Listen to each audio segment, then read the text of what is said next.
জুবায়ের তালহা, প্রতিযোগিতায় শিক্ষার্থীদের অংশগ্রহণ কেমন দেখছেন জানাবেন। আমি আসলে সকাল থেকে কিন্তু চাঁদপুর শহরের যে অঙ্গীকার লেক আছে সেখানে কিন্তু বিভিন্ন শিক্ষা প্রতিষ্ঠানের নানান বয়সী শিক্ষার্থীদের কিন্তু বেশ মিলন মেলায় কিন্তু দেখতে পেয়েছি। আসলে কিছুক্ষণ আগেও কিন্তু এখানে প্রতিযোগিতা হচ্ছিল, এখন কিন্তু সাময়িক বিরতি চলছে। আসলে তারুণ্যের উৎসব উপলক্ষে এই উদযাপন করার জন্যই কিন্তু জেলা প্রশাসন কাপ সাঁতার প্রতিযোগিতা এবং প্রথমবারের মতো জেলায় ওয়াটার পোলো কিন্তু খেলার উদ্বোধন করা হয়েছে।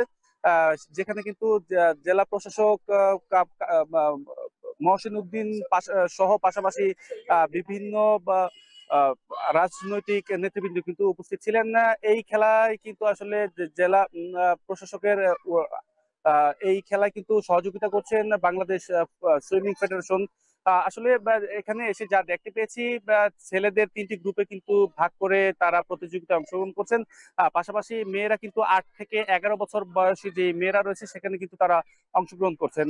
আসলে এই খেলায় যারা অংশগ্রহণ করছেন তারা কিন্তু বেশ উচ্ছ্বসিত, উদ্বেলিত, এবং তারা যেটা বলছেন যে আসলে খেলাধুলার মাধ্যমে কিন্তু তাদের শারীরিক গঠনের পাশাপাশি কিন্তু তারা মানসিকভাবে কিন্তু সুস্থ সবল হয়ে কিন্তু বেড়ে উঠতে পারবে। এবং যারা আয়োজক রয়েছেন তারা বলছেন যে বাংলাদেশে নতুন প্রজন্মের যারা রয়েছেন তাদের থেকে কিন্তু বিশ্বমানের সাঁতারু বের করার জন্যই কিন্তু এই আয়োজন। তারা বলছেন যে এই আয়োজনের মধ্য দিয়ে শুধু জেলাব্যাপী নয়, তারা জাতীয় পর্যায়ে কিন্তু প্রতিদ্বন্দ্বিতা করতে পারবেন বলে, এবং বিশ্বে বাংলাদেশকে নতুন উচ্চতা নিয়ে যাবে বলে কিন্তু তারা মনে করছেন। এবং তারা একই সাথে বলছেন যে যারা এই খেলায় অংশগ্রহণ করছেন এবং যারা ভালো করবে তাদেরকে কিন্তু পরবর্তীতে দীর্ঘমেয়াদী প্রশিক্ষণের কিন্তু তারা ব্যবস্থা করবেন।